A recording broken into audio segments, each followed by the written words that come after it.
ஒரு குச்சி எடுத்துகிட்டு ஒரு சொட்டரை எடுத்துகிட்டு பார்த்தீங்கன்னா நான் பாட்டு மேலே ஏறிட்டேன். முடியலை சத்தியமாக. வாங்கியது பயங்கரமாக பார்த்தாலே தெரியும் உங்களுக்கு.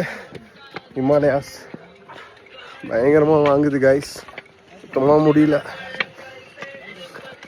சுற்றி பாருங்கள் பனி தான் இருக்குது. ஃபுல்லாக பனி. கோயிலுக்கு மேலே ஏறியாச்சு.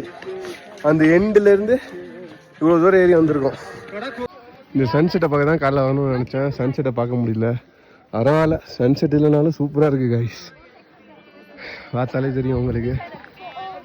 பனி பயங்கரமாக இருக்குது. ஆனால் கொஞ்சம் மிஸ் ஆனால் கீழே வலிக்கிட்டு போய் சாக வேண்டியதான். இந்த பனியில் எங்கேயாச்சும் உருண்டு போக வேண்டியதான். ஆனால் பயங்கரமாக இருக்குது பாருங்கள். செம்மையாக இருக்குது. கண்டிப்பாக வாழ்க்கையில் ஒரு நாள் எல்லாம் எக்ஸ்ப்ளோர் பண்ணணும். நம்ம ஊருக்குள்ளே இருக்கக்கூடாது. ஊரை விட்டு வெளியே வரணும். நான் வெளியே வந்துட்டேன். நீங்களும் வெளியே வாங்க சீக்கிரமாக. கைஸ் மேலே பாருங்கள். நானே பார்த்தீங்கன்னா சாப்பாயிட்டேன் அந்த பனியில் நடந்து. இங்கே பாருங்கள் செம்மையாக இருக்கா. ஸோ இது நம்ம இந்தியாவில் தான் இருக்குது. இத்தனை நாளாக நம்ம வந்து ஃபாரின் போகணும், கிரீன்லேண்ட் போகணும், அங்கே போகணும்னு யோசிச்சுட்டு இருந்தோம்.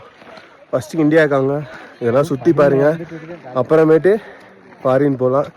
ஏன்னா இவ்வளோ சூப்பராக நம்ம ஊர்லேயே இருக்கிறப்ப எதுக்கு அடுத்து அதர் கண்ட்ரி போய் பார்த்துக்கிட்டு ஃபஸ்ட்டு இந்தியா வாங்க. இங்கே பாருங்கள் செம்மையாக இருக்குது.